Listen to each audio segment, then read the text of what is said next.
दोस्तों, आज की हमारी कहानी है एक लड़की के बारे में। ये कहानी पूरा सुनिएगा, इसमें एक मैसेज भी है। आइए शुरू करते हैं आज की कहानी। वैसे तो इस दुनिया में लड़की होना ही जीवन को काफी कठिन बना देता है, और जब आप दिखने में अच्छे ना हो, पढ़ाई लिखाई में भी अच्छे ना हो, तब सोचिए कठिनाई का लेवल क्या होता होगा। नेहा बचपन से ही पढ़ाई लिखाई में कमजोर थी।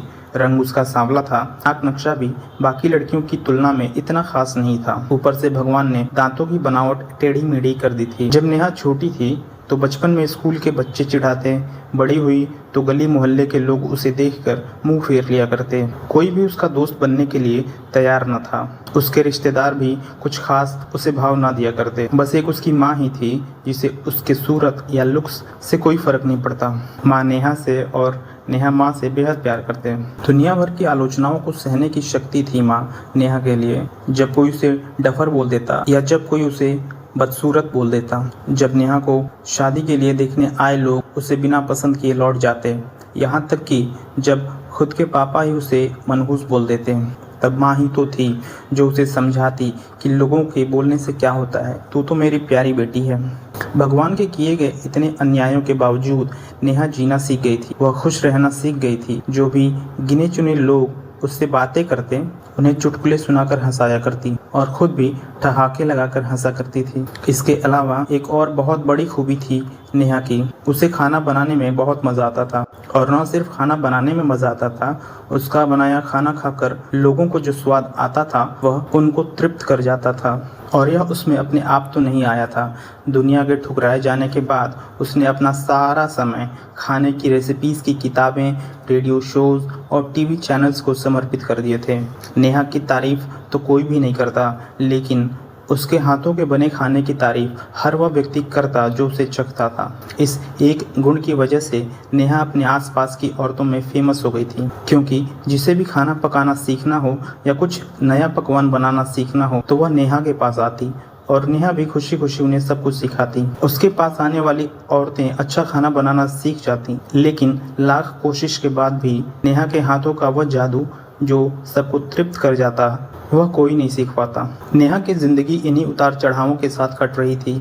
एक बार फिर से माँ बाप ने जी तोड़ कोशिश करके एक फैमिली को नेहा को देखने के लिए मना लिया था, और अगले ही दिन लड़का नेहा को देखने आने वाला था। नेहा को इस बात की खबर होने पर वह दुखी और गुस्सा भी हो गई कि उसे बिना पूछे पता नहीं क्यों माँ बाप लड़कों को बुला लेते हैं और उसका मजाक बना देते हैं। माँ ने नेहा को समझाया था कि ऐसा ही होता है, कोई भी बेटी अपने माँ बाप के यहाँ हमेशा नहीं रहती, उसे एक दिन शादी करके जाना ही पड़ता है। अगले दिन नेहा सुबह सुबह ही लड़के वालों के आने से पहले ही तैयार होकर कहीं निकल गई थी। उस दिन लड़के वाले घर आकर माँ बाप को बहुत खरी खोटी सुना कर गए थे। वैसे भी पापा को नेहा पर हमेशा गुस्सा ही आता रहता था, लेकिन उसकी इस हरकत ने उनको गुस्से से पागल कर दिया था। उस दिन पापा ने नेहा का सारा गुस्सा माँ पर उतार दिया था, यह कहकर कि एक मनहूस बेटी को जन्म देकर तुम्हारा मन नहीं भरा था, इसलिए उसको लाड प्यार देकर सर पर बिठा लिया है। और वह अब नेहा के घर वापस आने की बेसब्री से राह देख रही थी ताकि अपना गुस्सा उस पर उतार सके। सूरज ढलने से पहले नेहा घर वापस लौट आई थी। उसके चेहरे पर एक अजीब सी खुशी थी। हाथों में एक चेक था और एक सर्टिफिकेट भी था। नेहा माँ से कुछ कहना चाहती थी, लेकिन इससे पहले कि नेहा अपने मुंह से एक भी शब्द कह पाती, माँ ने उसे खरी खोटी सुनाना शुरू कर दिया। गुस्से में माँ बोलते बोलते इतना कुछ भूल गई कि नेहा ने कभी सपने में भी नहीं सोचा था। माँ ने कहा, बाकी सभी लोग सही थे, तुम सच में मनहूस हो, तुम्हारी वजह से हर कोई परेशान है। अच्छा होता जो तुम पैदा होते ही मर जाती, हमें यह दिन तो नहीं देखना पड़ता। गुस्से में बड़बड़ाती और सब्जियां काट रही माँ ने एक बार भी नेहा की तरफ नहीं देखा था। नेहा माँ की बातें किसी पत्थर की मूरत की तरह सुन रही थी। पत्थर की ऐसी मूरत जिसके शरीर में तो जान ना हो, लेकिन आंखों से आंसुओं की धारा बह रही हो। नेहा ने माँ से पूछा, माँ क्या सच में तुम भी यही चाहती हो कि मैं मर जाऊं? क्या मैं इतनी बुरी हूँ?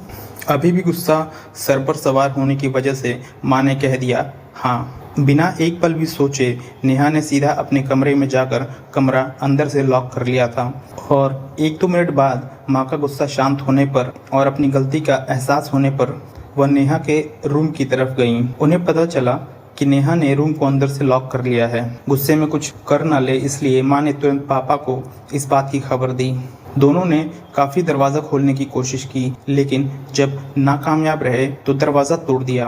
अपने स्कार्फ से फांसी का फंदा तैयार कर नेहा पंखे से लटक रही थी। ज्यादा वक्त नहीं हुआ था, वह सिर्फ बेहोश हुई थी। माँ पापा ने तुरंत उसे पंखे से अलग किया और बेड पर लेटाया। पापा ने तुरंत डॉक्टर को फ़ोन किया। तब माँ का ध्यान बेहोश पड़ी नेहा के हाथ में पकड़ी एक चिट्ठी और पास ही में पड़े 5 लाख के चेक और 5 स्टार होटल में शेफ की नौकरी के लिए कंफर्मेशन लेटर पर पड़ी, जो नेहा अपने साथ लाई थी। माँ और पापा ने वो चिट्ठी खोलकर पढ़ी जो उसने अभी भी लिखी थी। चिट्ठी में कुछ इस प्रकार लिखा था, मम्मी और पापा, मैं जानती हूँ मेरे जन्म से लेकर आज के दिन तक मैंने ऐसा कुछ भी नहीं किया जिस पर आप गर्व कर सकें, लेकिन मैं आपको बताना चाहती थी कि आज मैं खाना पकाने के नेशनल लेवल कंपटीशन को जीत चुकी हूँ और यह 5 लाख का चेक मुझे प्रथम स्थान पर आने के लिए मिला था। जजेस को मेरा खाना इतना पसंद आया था कि उन्होंने मुझे एक बड़े होटल में बतौर मास्टर शेफ की नौकरी के लिए कंफर्मेशन लेटर ही दे दिया था।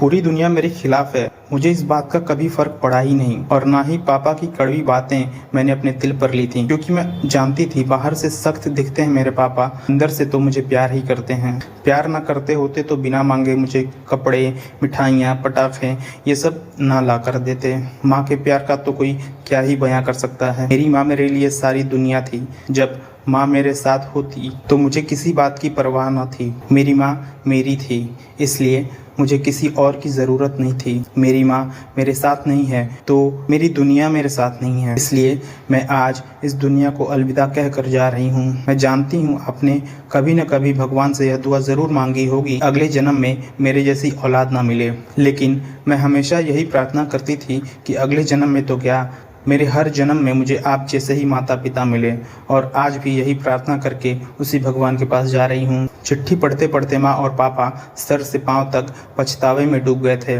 और बेहोश पड़ी संध्या के सर पर हाथ फेरते हुए फूट फूट कर रो रहे थे। दोस्तों, पूरी वीडियो देखने के लिए धन्यवाद। मैं जानता हूँ कि यह कहानी आपके दिल को छू गई है। मैं उम्मीद कर सकता हूँ कि अब आप जाने या अनजाने में किसी भी व्यक्ति का उसके बाहरी लुक्स की वजह से दिल नहीं दुखाएंगे। इस कहानी से आपने क्या सीखा और अपने विचार हमें कमेंट में ज़रूर बताइए। धन्यवाद।